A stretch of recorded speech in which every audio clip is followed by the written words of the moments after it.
question 14, the question is, if fungi had colonized land before plants, where might they live and what might have they eaten? So with the colonization of fungi before plants, we have to think, well, fungi, they're all heterotrophs, okay? So they cannot make their own energy, they cannot make their own, they cannot make their own food, okay, their own nutrients. They have to get it from other organic compounds, okay? Now, being that that is true, you have to, if the fungi came before the plants onto land, then the only place they can really be is near the water's edge, okay? Basically wherever there were prokaryotes or protists, okay?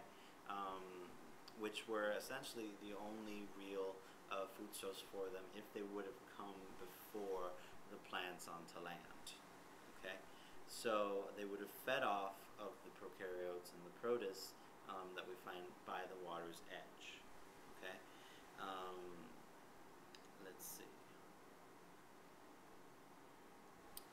Yeah, no, that's pretty much the answer, the water's edge, and they would have eaten the protists and the prokaryotes, but it might take a little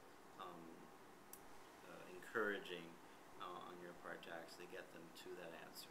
So start off by the fact that they are heterotrophs and move on from there, what it means to be a heterotroph versus an autotroph, and then move on as far as trying to build up to the entire question of where they might live and what they could have eaten.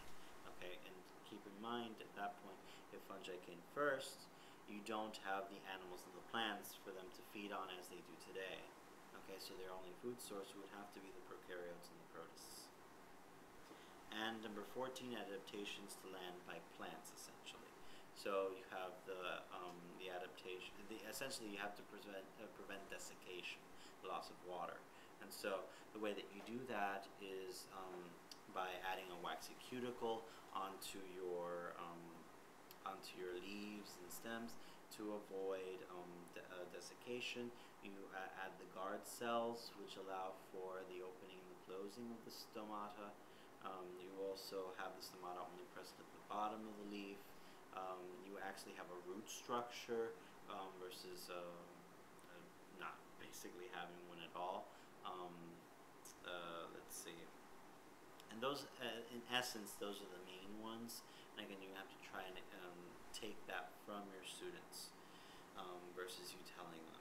Okay, and I know I've said that a million times, but I cannot emphasize that enough.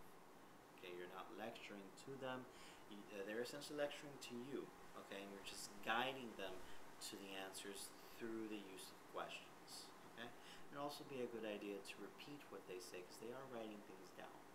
So, repeat what they say and go from there as far as the questions go, okay, and this applies to all of the questions, okay, and that goes through the gist as far as approaches to different parts of these questions. Now make sure that you look at the answer sheet very, very carefully, okay? And I will hopefully, just as soon as I am able to upload these videos, be able to send out the answer sheets, okay? Good luck, and I'm sure all of you will do fine.